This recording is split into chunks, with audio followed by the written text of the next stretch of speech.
Olá, pessoal, bom dia, boa tarde, boa noite, dependendo de quando você estiver ouvindo esse episódio. Hoje a gente está com o nome de peso aqui, que vem junto com uma empresa de peso tão ou maior quanto, e é a Magazine Luiza. A gente vai trazer insights poderosos sobre o futuro do setor automotivo e do varejo digital como um todo. Então eu estou hoje aqui com o Thiago, meu sócio e colega de Autofosse, e com a Mariana Castriota, gerente de marketplace da Magalu.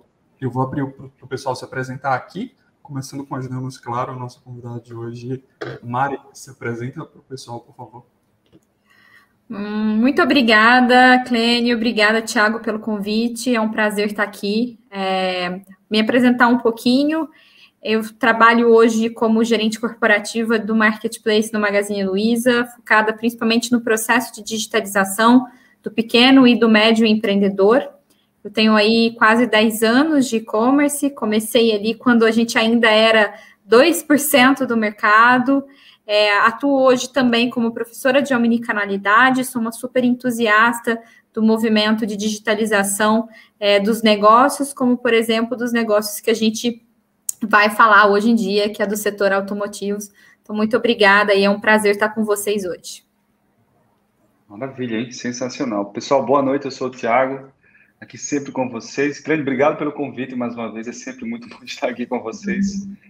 E eu estou muito feliz pelo o convite de Mari, né, dela ter aceitado participar desse nosso bate-papo de hoje. Fui um aluno de Mari no início do ano sobre e-commerce, né, gerente de e-commerce, feito pela Cone School. Foi um curso fantástico. E uma das melhores aulas realmente foi a sua aula, Mari, de omnicanalidade e multicanalidade. E aí, como a gente tem essa missão de promover a transformação digital no mercado automotivo, a gente traz muito conhecimento e conteúdo, porque transformação está diretamente relacionada à educação, né? Então, a gente tem esse pé muito forte na educação e por isso que a gente está conversando sobre um termo que muitas vezes não é conhecido pelo concessionário, pela revenda, pela montadora e faz parte total do que está se organizando para esses próximos passos para o setor automotivo. Então é isso. Boa noite a todos. Pois vamos lá, uma pequena contextualização, né? Os tópicos que a gente vai tratar aqui hoje, para você saber o que esperar ao longo dessa nossa conversa. A gente vai falar muito dos desafios da transformação digital, falar um pouquinho sobre a experiência do consumidor, omnicanalidade e, no finalzinho, o nosso treino livre, coletar umas dicas aí do Thiago e da Mari. Então, indo já para a nossa pauta. Mari, é o seguinte, em 2020 a gente viu um verdadeiro tsunami, né, no mercado como um todo, com o Covid, está ficando até batido um pouco a temática, mas conta um pouquinho para a gente como foi que a Magalu lidou com esse processo mais acelerado, né, de maneira abrupta, que houve em decorrência do Covid no ano passado. E depois, Thiago, se puder complementar a fala da Mari, comentando um pouquinho como é que você viu isso para o segmento automotivo, seria bacana. Muito bom. Bom, vamos lá, pessoal. Eu acho que a preparação, né, que a gente teve para o Covid, né, para essa pandemia que causou profundas transformações na sociedade, ela começa bem antes, né? Por incrível que pareça, a gente não imaginava poder viver algo nessa proporção que acelerasse aí tudo que a gente viu acontecer, mas o Magazine Luiza, ele sempre foi uma empresa que olhou para o futuro para tentar antecipar a gente fala assim, alguns movimentos que a gente já enxergava em alguns mercados mais maduros e principalmente que olhando as tendências a gente já vislumbrava, tá? Eu falo que a última década, até a década anterior a esse momento em que a gente está vivendo, ele foi marcado por algumas mudanças muito importantes na nossa sociedade. A primeira delas que eu costumo sempre reforçar, até o Thiago escutou na minha aula, que é a popularização do smartphone, né? O smartphone, ele tornou acessível para todos os seres humanos aqui. O Brasil é um país que, enfim, a pessoa muitas vezes tem um celular e não tem outras coisas que são mais primárias dentro de casa, porque, enfim, hoje está todo mundo ligado, e com essa popularização, as pessoas passam a ter ali na tela uma aproximação e uma conexão antes nunca vista, né? E à medida que você traz, e principalmente no país em que as redes sociais ela é muito forte, você começa a empoderar cada vez mais o consumidor. Um consumidor empoderado, ele é um consumidor que passa a ter exigências muito maiores, né?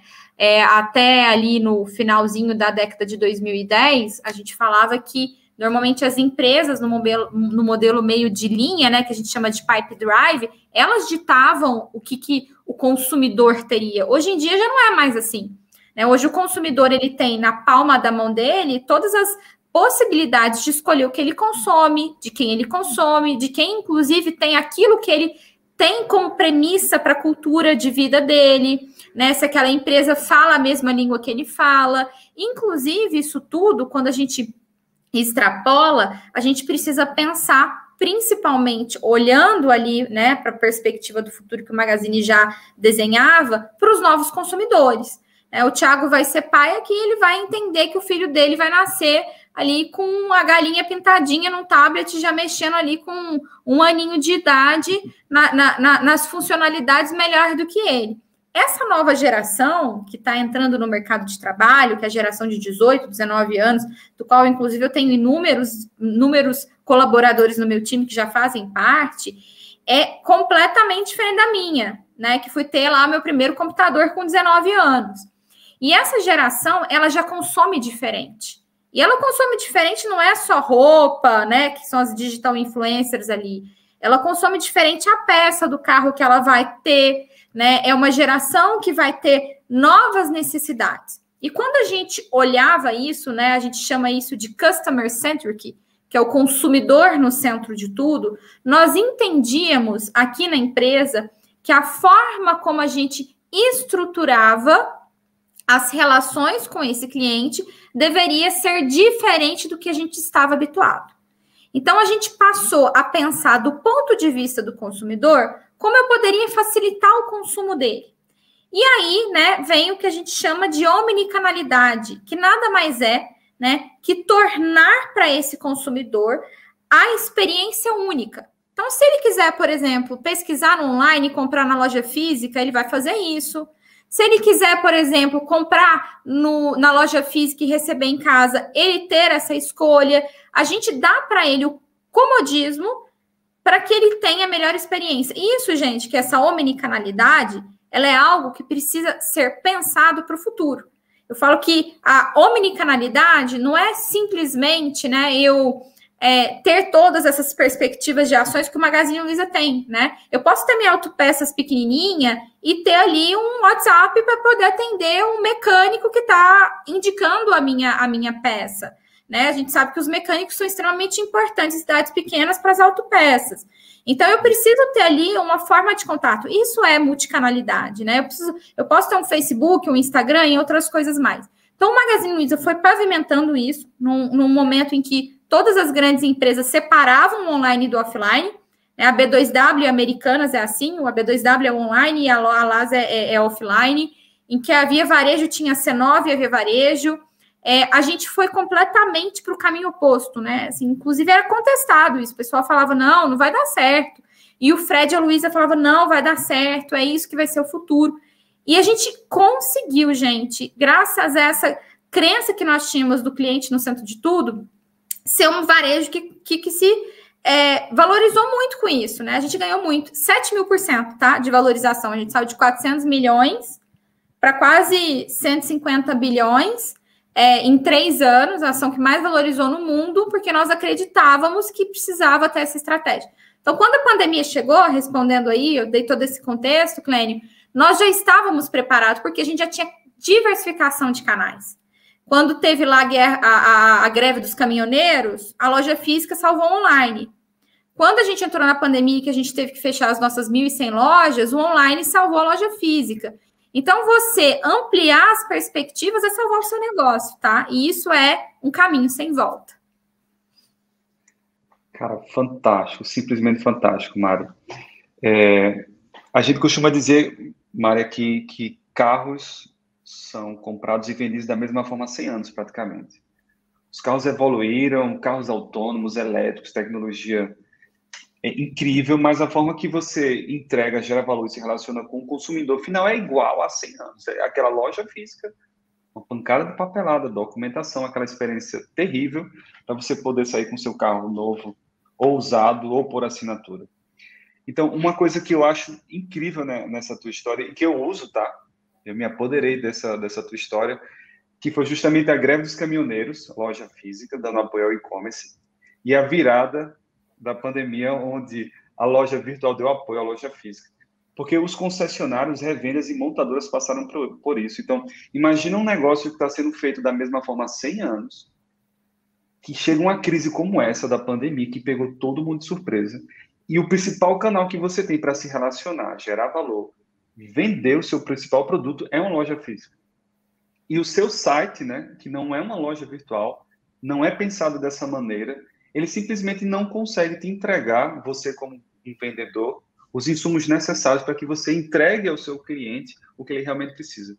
Então, tipo, o mercado automotivo, Cleine e Mari, precisou se reinventar de tamanha forma, a ponto de se transformar em única e possível saída como o digital. Agora, você falou um termo muito importante, Mário, multicanalidade, que a gente até brinca aqui na Autoforce chamando de multicanalidade.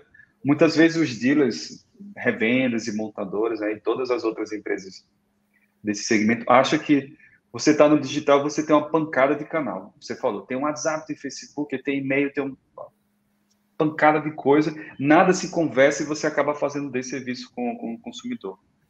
Do outro lado, aqueles dealers que acabam entendendo e aqueles vendedores de usados, até as próprias montadoras, entendem que, no final de contas, a grande sacada de tudo isso é você entregar uma incrível experiência ao consumidor. Quer ir numa loja física, como você mesmo falou, você senta no carro, faz o test drive, achou interessante, gostou, você vai para o conforto do seu lar, abre a loja virtual da concessionária, eu estou falando até de um presente / futuro, e você vai encontrar seu carro, você vai comprar, você vai pagar, vai escolher receber em casa ou retirar na loja. Agora, Clênio, isso está sendo possível hoje no mercado automotivo? Ainda não, né? Algumas empresas como a própria Autoforce, Mari, está fazendo esse esforço, né? Para educar o mercado automotivo, entregando tecnologia e, acima de tudo, modelo de negócio, porque eu acho que o grande ponto que você comentou agora foi o modelo de negócio, porque tecnologia, a B2W tinha praticamente a mesma tecnologia que vocês, todos esses outros grandes players.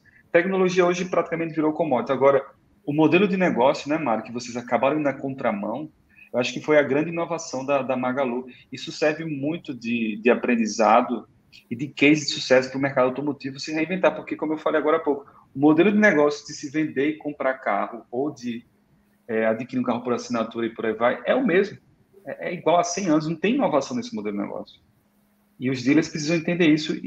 E a Magalu é um grande exemplo de case de inovação no modelo de negócio, né?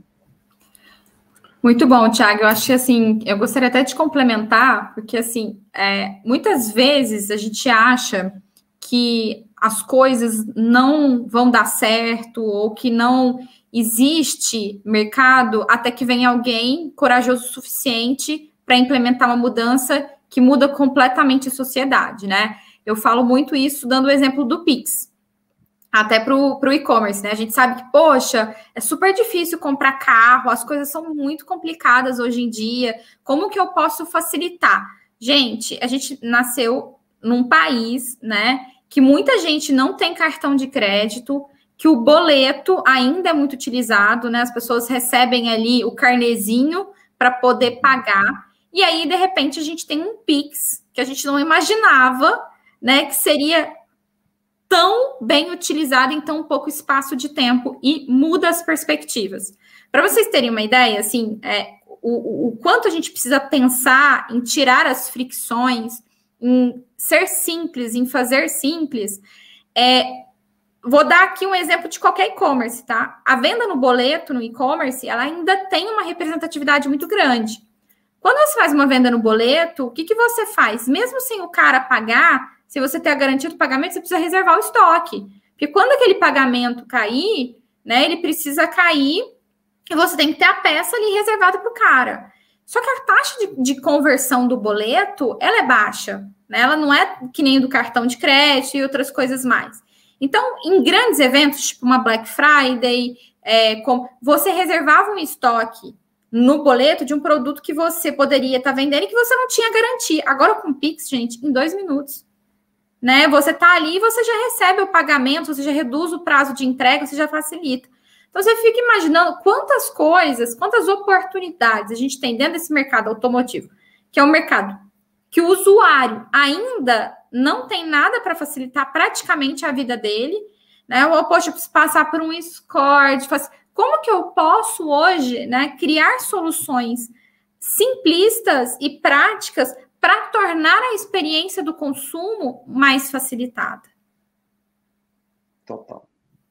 Excelente. A resposta de vocês eu consigo sumarizar em...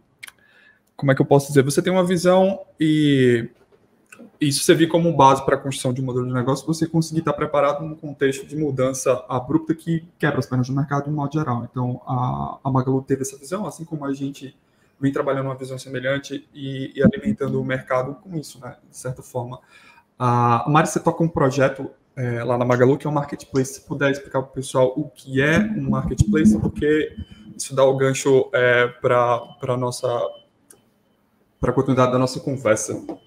Muito bom, gente. Então, eu vou ser bem simplista em explicar o marketplace. O marketplace nada mais é do que um shopping virtual, né? Você tem um shopping físico em que você coloca ali um espaço físico, você investe em marketing para as pessoas irem lá no shopping, você coloca serviço como, por exemplo, um estacionamento, um cinema, e em troca daquela quantidade de pessoas ali colocando, as pessoas querem ir até esse shopping, né? Localização e tal. O marketplace é um shopping virtual. O que eu faço? Eu ofereço o meu tráfego de pessoas, eu ofereço a minha marca, os serviços que eu tenho ali, e as pessoas plugam as lojas para poderem vender aqui com a gente. A única diferença é que o shopping físico ele tem um horário de funcionamento, né? E ele precisa pagar um aluguel para estar ali. Aqui com a gente, não. Ele tem no marketplace 24 horas por dia, 7 dias por semana, uma vitrine com milhões e milhões de pessoas passando ali, e ele só paga em caso de venda. Então, o marketplace é um modelo de um shopping virtual. Perfeito. Meu questionamento é no entorno disso. Eu, como produtor, como alguém que tem um produto para vender, que eu quero apresentar ele no marketplace da Magalu. Eu não tenho conhecimento nenhum de venda digital, de online, não sei como funciona. Então, existe todo um processo para você trazer essa pessoa que não tem a expertise necessária para atuar num ambiente de venda digital para dentro desse ecossistema e fazer aquela pessoa performar bem lá dentro.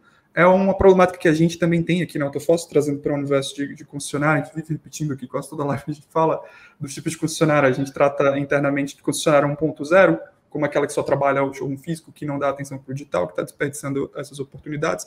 2.0, ele já entende essa dinâmica e já a gente ofereceu para o mercado um porte da dinâmica de site sales para concessionárias, que a gente chama de encantamento de leads.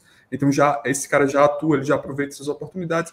E tem o 3.0 que está galgando fazer a jornada toda online. Então, a gente vai pegando esses clientes, né, esses dealers, esses concessionários, e vai passando etapa por etapa. A gente vai fazendo esse treinamento. Se você puder compartilhar um pouquinho com a gente como é que funciona lá na Magalu, como é que vocês fazem para educar o mercado. Digitalizar. Exato. Uma excelente pergunta, Clênio. Assim, esse talvez seja o maior desafio. É o que vai mais demandar energia de qualquer empresa que queira realmente fazer essa transformação digital. Mas a partir do momento que a gente aprende e a gente consegue, né? E vai demandar tempo, é um exercício de muita paciência. Conseguir criar essa conexão, os resultados são muito recompensadores. Eu costumo dizer o seguinte, né? Eu estou exatamente nessa frente de digitalização aqui, é a minha bandeira hoje em dia. A gente tem muitos pequenos e médios empresários no Brasil. Então, imagina o seguinte, a mesma coisa que vocês falaram anteriormente. Durante 30, 40, 100 anos, as pessoas sempre tiveram a mesma mecânica de trabalho, né? Eu sou de família de comerciantes. Normalmente as coisas passam de vô para pai, para filho. Inclusive, a minha família é do ramo de autopeças, tá, gente? Então, eu gosto de compartilhar isso. Começou com meu bisavô, Leonardo, que passou para minha avó, meu avô, depois para minha tia, agora está com meu irmão. Então, eu venho de uma família, a gente tem peça de 50 anos atrás lá, né? E durante a vida inteira se fazia a mesma coisa, né? Se contava estoque da mesma forma, se vendia da mesma maneira. E hoje em dia, né, quando eu falo da última década, com a revolução que eu tive na transformação na forma da gente fazer, as coisas mudaram. Você explicar para alguém que tem um hábito, mudar um hábito é muito difícil, né? Mudar um comportamento, ele é muito complexo. Requer muito exercício. Então, é um exercício realmente de paciência. O que a gente faz hoje em dia, tá? Porque nós começamos a fazer aqui um processo de trazer o lojista analógico, a empresa analógica, a gente demanda e a gente investe tempo nele. Nós vamos lá com o nosso time de loja física, a gente olha no olho dele, explica para ele, pega na mão, porque o brasileiro, ele é ensimesmado. Ele é um comportamento natural. A gente é desconfiado. Eu sou mineira, então mineira é mais desconfiada ainda. Sabe, a gente olha aquilo lá, mas será que faz sentido? Normalmente, a gente mais espera que os outros façam por nós, né? A gente só vai quando o negócio já está lá rodando, que é o que acontecia com a maquininha de cartão de crédito. A gente espera chegar lá quando não tem mais jeito, que as pessoas começam a pedir, que a demanda é muito grande para eu poder me render a maquininha, do que eu por mim mesma ir lá e tal. E eu falo muito isso. Qualquer transformação, ela requer uma saída da nossa zona, né, da nossa inércia, da nossa zona de conforto. É difícil sair da zona de conforto. Ainda mais para uma pessoa que faz 30, 40, 50 anos. Mas chegou no momento, gente, que não tem mais jeito. A pandemia, hoje eu estava até falando isso numa palestra que eu participei, o pós-pandemia, ele vai ser muito parecido, historicamente falando, quando a gente escuta os especialistas falarem, com o que aconteceu no gripe espanhola, Primeira Guerra Mundial, Segunda Guerra Mundial. Se você olhar o contexto histórico, foram períodos de grande transformação da sociedade. Movimentos contraculturais, artísticas, músicas, então, tipo, pós-Segunda Guerra Mundial, o movimento hippie, músicas, assim, uma explosão de consumo. A gente acredita que o pós-pandemia, tá, no Brasil já começa agora, tá, no próximo trimestre, quarto trimestre, ele vai marcar profundamente a sociedade. As pessoas vão estar querendo gastar, ver família, vai vir uma zona de otimismo muito grande no mundo todo, tá? A gente já está observando isso lá no terceiro trimestre nos Estados Unidos. Essas empresas vão ter que sair da zona de conforto. E vocês que estão aqui como facilitadores, vocês estão fazendo muito mais do que educar, vocês estão fazendo um bem para a sociedade. Isso é responsabilidade social. Que bom que existem empresas, né? Tem que perseverar. Aqui, lá no Magalu a gente está perseverando. Não é fácil. Compramos a ComSchool, né, para ajudar nesse processo de educação, mas a gente vai além. A gente está indo na loja física dele, com os nossos colaboradores de loja física. Se precisar, vai lá, olha no meu olho, entende que eu tô. O primeiro contato, ele é muito importante. Depois que você tem o primeiro contato, o digital é facilitado, mas ainda precisa desse modelo meio híbrido. Por isso que eu falo que a loja física nunca vai morrer. Uhum. Né? O digital, é o físico com o digital. Tá? A gente une tudo isso para conseguir. E aí, nesses últimos meses, a gente colocou mais de 100 mil parceiros, a gente já ultrapassou o número de 200 mil empresas, grande parte delas nunca tinha tido uma experiência digital. Com isso, com a loja física atuando no olho, e depois trazendo para cá, a gente se encobre de dar o treinamento. Fantástico, Mari. E eu acho que no futuro, né, no médio e longo prazo, toda empresa, independentemente do segmento que atue, ela precisa se tornar uma empresa de educação, na verdade, até pelo próprio exemplo que você colocou. Então, para você ter ideia, a gente já percebeu isso há bastante tempo, né? Um mercado muito tradicional, carente de informação, carente de conhecimento, assim como o que a Magalu atua. Então, investir em blog, em conteúdo, em cursos, em artigos, em webinars, em podcasts como esse, para mostrar para o público consumidor, desde compradores, vendedores, a gestores, de que existem formas, além do prédio que você se encontra, de se fazer negócio, né? E o segredo de tudo isso é o conhecimento e a educação. Para você ter ideia, Mário, e eu vou até requisitar que você traga em torno um excelente exemplo que você deu na última aula que eu participei com você. quando a gente conversa com o dealer, a gente vai falar sobre, olha, você precisa ter uma loja virtual, você precisa ter um showroom digital para desburocratizar o processo de compra. A sua loja física não vai sumir, mas ela vai ser diferente. Você precisa dar apoio à loja virtual, a loja virtual vai dar apoio a você. Aí o que eles respondem?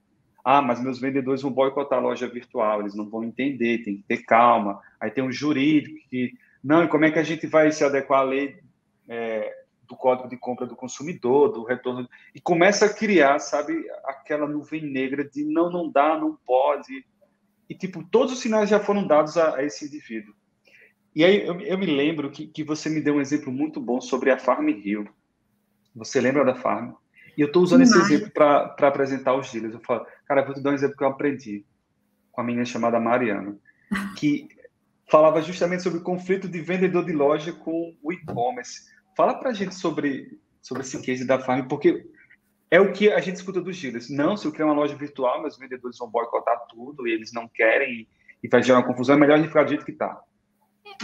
É exatamente isso, Thiago. Assim, a Farm, né, que é uma loja incrível, carioca, ela nasce física com as vendedoras sendo as garotas propagandas, né? Elas se vestem bem, a loja tem toda aquela cultura da carioca, né? Você tá em BH, você vai lá, você sente o cheirinho da praia, você tem toda aquela cor, aquele envolvimento da música e tal. E a Farm estava fazendo um trabalho para entender como que eles podiam fazer a venda crescer. E eles têm uma gama de consumidoras muito, muito, muito fiéis. E eles perceberam que as compradoras, né, que compravam no ambiente online e na loja física, elas tinham um ticket médio superior àquelas que só compravam na loja física.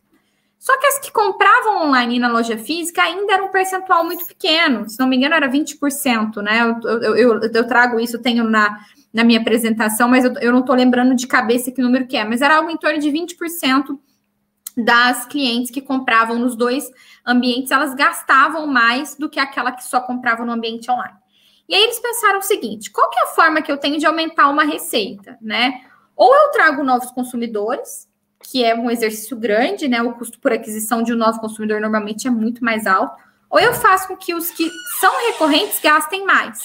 E para eles gastarem mais, como que eu posso fazer isso? Então, eles criaram um mecanismo muito legal, porque é muito comum nessas lojas, né? Principalmente loja de shopping, que em determinados períodos as vendedoras fiquem ociosas, né? Tem a filinha, não é toda hora que... Então, por que eu não utilizo, então, a minha vendedora, que já é uma garota propaganda, que está ali na loja, como uma impulsionadora através das redes sociais do meu produto. Porque está todo mundo nas redes sociais, né? Então, eles criaram uma mecânica muito legal, que era o código da vendedora, em que as vendedoras, quando divulgavam os códigos, elas ganhavam a comissão em cima da venda virtual. Então, o que elas começaram a fazer? Elas começaram a divulgar roupa, olha, compra com o meu código de vendedora, que você tem frete grátis. E aí, o benefício de usar o código do vendedor era o frete grátis. E aí, mandavam via WhatsApp para as clientes recorrentes, então o cliente nem via, já chegava, já comprava. Isso gerou um movimento imenso. Tem uma vendedora que sozinha, né, uma gerente, na verdade, só com o código da vendedora vendia R$1 milhão, gente. Então, assim, é impressionante o quanto que o movimento... A gente faz isso hoje no Magalu, tá? Os nossos vendedores podem vender os produtos através do WhatsApp. Foi muito utilizado, muitas empresas fizeram isso. Mas existem formas, tá? Até no mercado B2B, aqui eu tive a oportunidade de trabalhar no Grupo Martins, que é um mercado muito parecido com o de vocês, né? Que é um mercado que o cara é representante comercial, visita, ele começou a usar esse código, a vender. E, gente, você abrange muito mais. No caso do Grupo Martins, um representante, ele atendia uma determinada região. Só que ele ia nos caras que gastavam mais, que era o médio e o grande, né? Que ia ter uma recompra do atacadista maior. E aí o pequenininho, que era aquela vendinha, ele mal ia, ele uma vez a cada 6 meses. O que ele começou a fazer? Os grandes e os médios ele continuou visitando. Os pequenininhos, toda semana ele mandava o catálogo via internet, falava, compra com o meu código. Então, isso também ajuda esse dealer a vender mais, né? Você tem como ter estratégias para aproveitar o digital a seu favor. Fantástico. E mais uma vez, eu acho que a base de tudo isso é a educação, né? Você treinar seu time de vendas, falar sobre a transformação, digitalização, virtualização, omnicanalidade, para que todo mundo entenda esse negócio e nenhuma ponta ou outra boicote tudo isso que está acontecendo, né? Sim, eu falo, né, Thiago, que que eu contei para vocês, que é o help the team win, né? Vamos ajudar o time a vencer. Todo mundo tem que trabalhar, porque é uma empresa que está ali gerando receita, é uma empresa que emprega gente, não pode existir revanchismo e nem podemos canibalizar nenhuma área, né? Fantástico. Excelente. Vocês deram um exemplo aí da Farm Rio, que é uma empresa um pouquinho mais estruturada, né? Tecnicamente, eles já tinham uma dinâmica digital, eles já sabiam para onde estavam indo e para onde olhar, né? Que foi de onde surgiu esse insight. Mari, como você trabalha diretamente com o Marketplace, se você puder compartilhar com a gente um case de digitalização, alguém que era completamente offline e através do Marketplace lá do Magalu, ele entrou nesse universo, o resultado, né? Como é que ele saiu na outra ponta. Muito até bom. Para a gente usar como argumento para os dealers que ainda estão teimando em ficar lá no showroom físico só, né? Tem uma história que eu gosto muito, e eu gosto muito de contar essa história particularmente, porque é um mercado completamente difícil. A gente tem um empreendedor, que é o Rafael Chiarelli, que ele e a esposa, eles tinham uma empresa de soluções auditivas, né? A esposa dele é fonoaudióloga, eles tinham uma empresa que era focada na terceira idade, né? Que vendia ali o aparelho. Imagina o seguinte, o aparelho, né? Você tem que ir testar. Existe todo um processo ali que existe por trás da venda da pilha e de todas as coisas que estão relacionadas a esse mundo. Quando começou a pandemia, o público dele, né? O público dele é majoritariamente a terceira idade. Ele se viu numa situação muito complicada, porque as primeiras pessoas a se isolarem foram os idosos, né? Naquele comecinho de março, quando começou a falar, o Covid chegou no Brasil, terceira idade, todo mundo começou a se isolar, o público dele já parou de ir. E o Rafa, né, que nunca tinha vendido online, ele ficou desesperado, ele e a esposa. Né? Ele, poxa, é o meu negócio, é a minha vida, como eu vou fazer? E ele viu uma propaganda do parceiro Magalu, que a gente tinha acabado de lançar, e ele resolveu subir os produtos dele. A maioria pilhas auditivas, porque o aparelho não pode. E ele falou, não vou vender, mas deixa eu testar, né? Se vender... No primeiro dia, ele já tinha vendido uma pancada de pilha.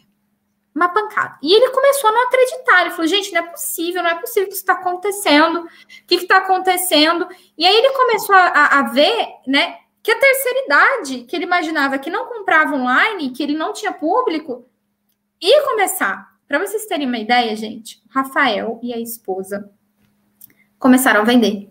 Eles chegaram a vender mais de $500 mil por mês. Tá? Eles ainda têm a empresa. Hoje eles estão com 3 empresas. Eles têm a Tom que está vendendo produtos de pet, das coisas. E abriram uma empresa para a mãe dele. Ele me falou assim, Mari, em 4 anos de empresa, eu tinha acho que 500 pedidos em 4 anos. Em 1 ano, com o Magalu, eu bati a marca de 10 mil pedidos. E ele começou a entender que ele podia ir mais. Então, ele começou a pegar tudo que tinha a ver com o mundo da terceira idade. Bengala, todos os produtos possíveis, né, que tinham para esse mundo, que é um nicho que a gente não imaginava, e vender conosco. E ele cresceu demais. Assim, hoje o Rafa tem 3 empresas. Eu gosto muito de contar a história dele. Ele é uma pessoa que virou minha amiga, né? Eu até conto isso, porque eu admiro tanto a história dele com a esposa, né? A perseverança.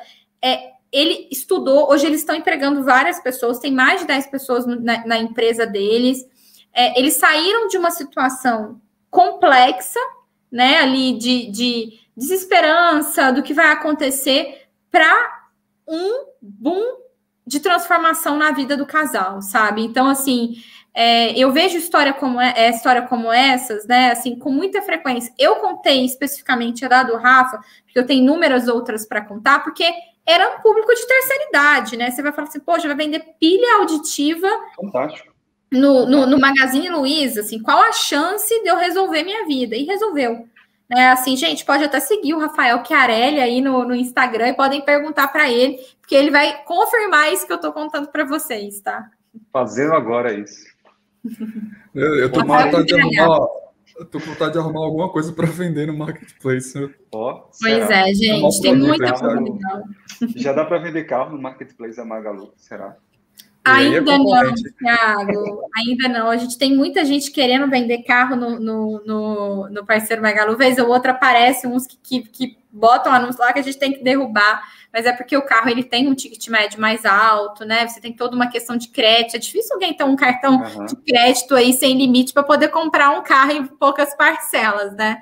Então, Mari, esse é o desafio que a gente está tentando resolver aqui na Autofoz, para você ter ideia. E do mesmo jeito que o Rafa escutou coisas do tipo, não, terceira idade não está no e-commerce, eles nunca vão comprar uma pilha, quem já viu? A gente escuta também coisas do tipo, não, quem jamais compraria um carro pela internet? Quem é que faria uma simulação, passaria a reserva no cartão de crédito, aceitaria depois fazer a transferência? E acontece.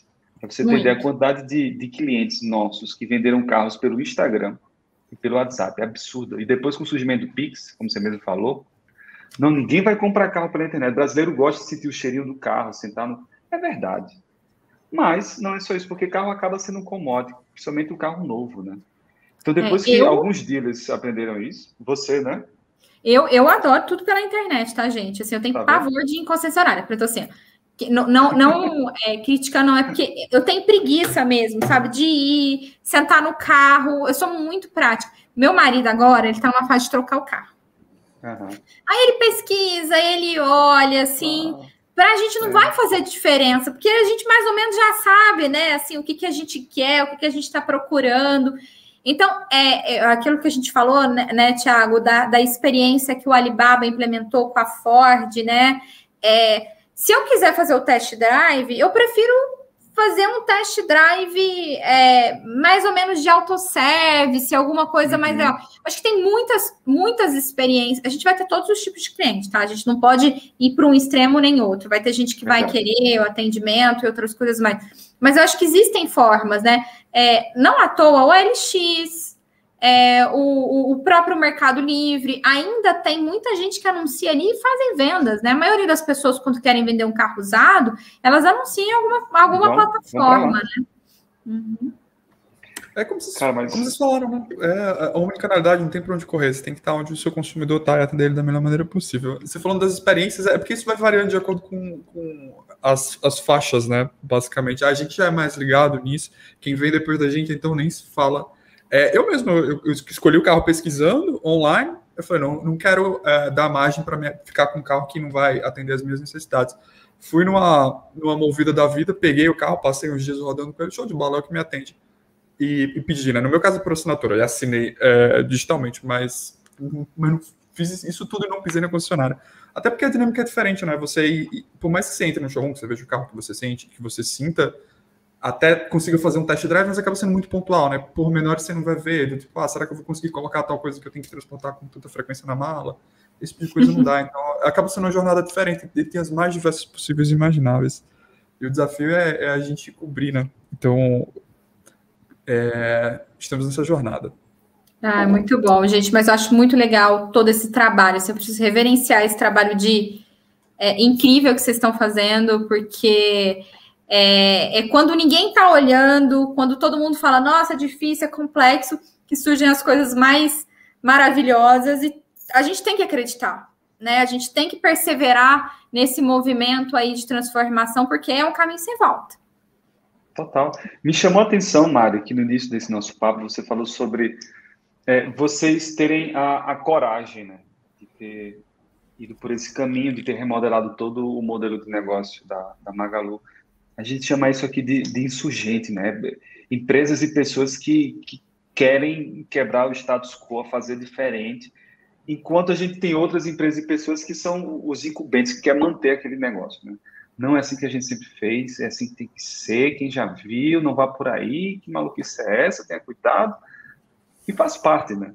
Faz parte. Agora, no final, né, quem toma risco, quem tem a coragem, né, quem é pioneiro, você realmente é uma balança, né? Você vai ter que ir tateando, compreendendo essas coisas, errando muito. Você bem falou que a Magalu errou bastante, mas errar faz parte do sucesso. Mas se você tá tentando fazer coisas novas, você precisa ter essa tolerância ao risco, errar bastante, aprender, refazer, até chegar ao ponto se transformar em uma empresa completamente relevante para todos. E como você falou, né? Ser uma empresa que tem um apelo social, como você colocou, né? Você tá causando a Magalu está causando uma transformação na América Latina já, a gente pode até falar isso, tipo, impactando milhares, centenas de empresas e milhões de pessoas. E agir da mesma forma, tá? Guardadas as devidas proporções. Mas exatamente, assim, independente do movimento, assim, é aquilo que a gente fala, né? Um bater de asas no Japão pode gerar um tsunami nos Estados Unidos, né? O que a gente costuma falar é que propósito ele tem que estar ali no osso, a gente precisa entender que errar faz parte. Meninos, o que eu mais faço na minha vida é MVP. Eu testo tanto, assim, eu lido muito bem com erro, com as coisas não darem certo. O meu time, o que a gente mais faz aqui, né? Eu falei MVP, tá, gente? O mínimo é um teste, né? Um teste inicial. Então, só para resumir aqui, que eu prometi que eu ia falar de forma simples. Mas a gente faz um monte de testes aqui o tempo inteiro. Vamos testar esse modelo de negócio? Vamos agora para esse? Não deu certo. O que a gente aprendeu? Mas isso aqui pode evoluir para o outro? O tempo inteiro a gente tá... A Luísa gosta muito que ela fala assim, capacidade fuçativa. Vamos fuçar. Boa. Sabe? Vamos sair dessa zona de conforto.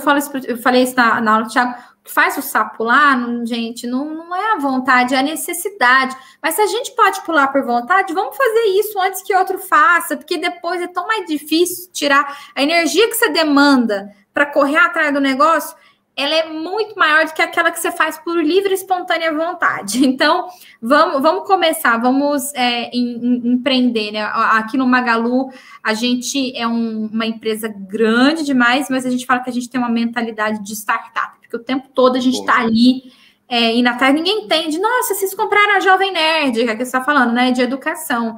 É o conteúdo, gente. É conteúdo. Compraram a Estilo Look, conteúdo é tudo. Tudo. Não à toa, tá? Escutem o que eu tô falando aqui para todos os empreendedores do mundo aí do automotivo. A febre daqui para frente vão ser as lives commerce. Concordo plenamente, assim embaixo. Agora, tá? 80% das pessoas que viram uma live commerce fizeram pelo menos uma indicação ou uma compra por impulso. 80% das pessoas que assistiram uma live commerce nesses últimos tempos ou indicaram ou fizeram uma compra. Live commerce vai ser o novo modelo. Na China já é muito difundido, né? As pessoas entram na plataforma, estão lá explicando, esse colar aqui, esse brinco e tal, né? Aqui no Brasil isso vai ser muito importante, a gente vai inclusive reduzir, né, esse negócio digital do olho no olho que eu falei. Então, live commerce. Foquem nisso. Tem um case bem legal de live commerce que é uma empresa de chocolate, né, Mari? Daqui a pouco eu lembro. Você consegue lembrar também. Mas já eu trago aqui para você me ajudar com esse exemplo. Pode ser. Tá. Né? Mari, uma curiosidade, já pegando o gancho dessa sua fala. A gente estava lendo aqui na empresa o Alibaba, né? Eles têm muito essa figura do influencer lá como é que eu posso dizer? Como loja, né? Como marca mesmo, né? Exatamente. São os web celebs que eles chamam. Exato, eu tinha perdido o nome. Perfeito. Vocês têm alguma dinâmica dessa em termos de incentivar localmente, do tipo, usando... Aí é uma dinâmica um pouco diferente aqui no Brasil, claro, mas usando influenciadores para catalisar. Esse já deu um exemplo do próprio Jovem Nerd, mas aí foi uma aquisição de vocês, né? Que agora, exatamente. Vídeo, eles já começam com o merchan da marca, mas... É uma ótima pergunta, tá, Clênio? Assim, a gente estava falando aqui antes da gravação do livro A Revolução da Plataforma, que o Magalu, a gente está preparando para ser uma plataforma cada vez maior, né? Lá no grupo Alibaba, né? Eu falo muito desse livro, eu acho que até o Thiago talvez tenha lido sobre isso, e você também, Clênio, sobre os web celebs. Eles conseguem fazer ali na plataforma uma conexão. Então, por exemplo, eu sou uma pessoa que tem uma audiência muito grande, tem um número de seguidores, e eu não preciso ter um estoque e eu nem preciso ter uma empresa para eu poder vender uma linha. Eu posso me conectar com alguma empresa que tenha uma produção de moda, por exemplo, que faça sentido para mim, desenhar com eles. Eu vendo antes do produto ser confeccionado, né? Eu abro ali uma venda prévia, eu vejo quanto que eu tenho de potencial e produzo on demand. Então, é bom para o empresário, é bom para o web celeb. Aqui no Brasil, né, a gente tem muito influenciador, e os influenciadores aqui no Brasil, raros. Agora que começou, né, a Camila Coutinho está empreendendo, a Natália Vosa, a própria Tássia Nave, né, muito nesse mercado de moda, o Thiago Nigro, a Natália Arcuri, alguns estão migrando para terem empresas que, vamos dizer, produtizam, né, a imagem e transformam em alguma coisa. Mas até então, os influenciadores brasileiros, eles só vendiam a imagem. Deixa eu fazer aqui um public post, né? A gente vê isso como uma tendência, né? O Magalu acredita muito no conteúdo, por isso que a gente fez essas aquisições, mas isso é um próximo passo, tá? Eu acho que talvez aí no futuro a gente consiga dar mais informações a respeito disso. Mas é importante, tá? Hoje, a pessoa que consegue ter uma audiência, ou as empresas que conseguem ter uma audiência, utilizar isso, né, essa força da plataforma para gerar valor para os usuários e também para as pessoas que estão na plataforma, é algo que gera um valor para a empresa muito alto. Excelente. Mari, a gente está se encaminhando para o fim já. Nesse finalzinho a gente reserva para o que a gente chama aqui de treino livre, né?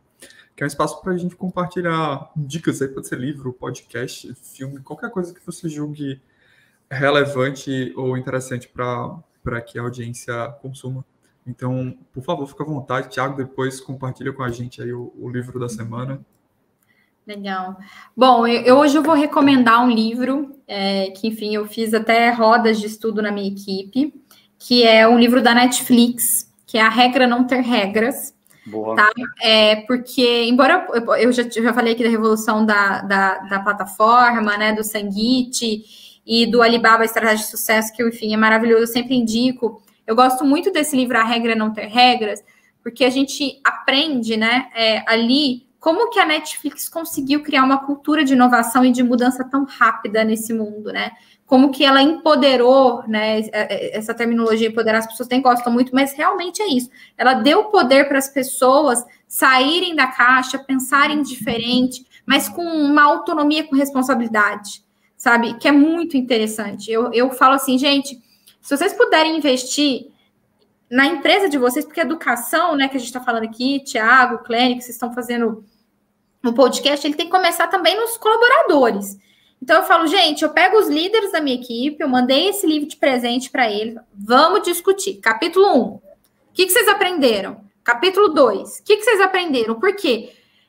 Eu tenho que incentivar eles a aprenderem, eu preciso que isso também nasça dentro deles, porque como é que uma empresa que está querendo promover uma digitalização, um conhecimento, também não promove internamente essa cultura? A gente é um país que não lê. A gente é um país de gente que tem preguiça de ler ali o Instagram, né? O texto está muito grande no Instagram, eu não vou ler. Né? Que não tem. Poxa, antigamente um programa no YouTube podia durar meia hora, hoje tem que durar 5 minutos. Podcast tem que ser rápido. Né? As pessoas estão passando tudo na velocidade 2 no WhatsApp. Então, se a gente não tem tempo para absorver conhecimento, para dedicar o conhecimento, isso começa internamente, o que será de nós? Então, leiam esse livro, vai mudar as perspectivas. Fantástico, fantástico. Esse livro é genial, genial. Inclusive, eu indiquei a leitura para uma das nossas colaboradoras que trabalha aqui na área de People, que é a Scott. Ela leu o livro, se apaixonou e a gente já está aplicando muitas das coisas que o livro ensina. Mas fantástico, a indicação é maravilhosa e realmente é para mudar muitas das coisas da empresa. Claro, você não vai aplicar tudo que a Netflix está dizendo lá que aplica, você vai adaptar. Não, tem coisas que eu até contesto, tá? A maioria delas eu nem sou adepta, mas essa é legal. A leitura a gente tem que ler com crítica, mas tem muita coisa ali que se aprende que faz total sentido. Maravilha. Poxa, eu acho que eu vou ficando nesse mundo de marketplace, e-commerce. Eu sou fanático pela história do Jack Ma, do Alibaba e tudo mais. A gente comprou o livro que você acabou de citar, Mari, do Alibaba. A gente fez até uma roda de conhecimento. Eu acho que uns 10 colaboradores aqui compraram o livro, A Estratégia de Sucesso. A gente criou esse grupo do livro, a coisa toda. Mas a gente não conseguiu levar esse negócio, devido às grandes atribuições aqui do dia a dia. Todo mundo comprou, leu, cada um, mas a gente não conseguiu se reunir para fazer esse grupo de estudo.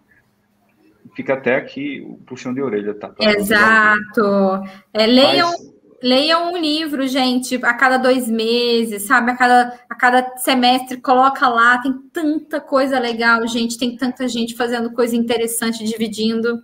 Demais. Um livro que eu li ano passado e que mudou, assim, a minha vida e a vida da Autofoss foi As Cartas de Bezos. É um livro fantástico. Eu sou muito fã dele e do Jack Ma. E aí, acabei de comprar esse livro. Não foi pela Magalu, tá? Foi pela Amazon. Chegou hoje. Chegou hoje, mas esse aqui, ó. Ele é ótimo. Eu vi no seu Instagram. Foi? Maravilha. Você postou, né? Foi. Assim que chegou, eu postei. Aí, enfim. Aqui a gente tem uma brincadeira chamada... Brincadeira não, né? É uma coisa muito séria. Chamada Autofoss Universo. Todas as quintas-feiras um colaborador traz um livro, apresenta, gera insights para a empresa para a gente manter essa cultura de aprendizado. Muito bom. Firme, né? Mas educação é a base de tudo. Eu acho que se a gente fosse resumir essa nossa conversa, eu acho que seria educação, no final de contas. É isso aí, gente. Vamos educar, vamos aprender, não vamos ter preguiça, né? Legal. Perfeito, pessoal. Mari, Thiago, muitíssimo obrigado pelo papo fantástico, fantástico. Queria conversar mais, mas a gente tem tempo limitado, então só agradecendo pela presença de vocês e pelo tempo.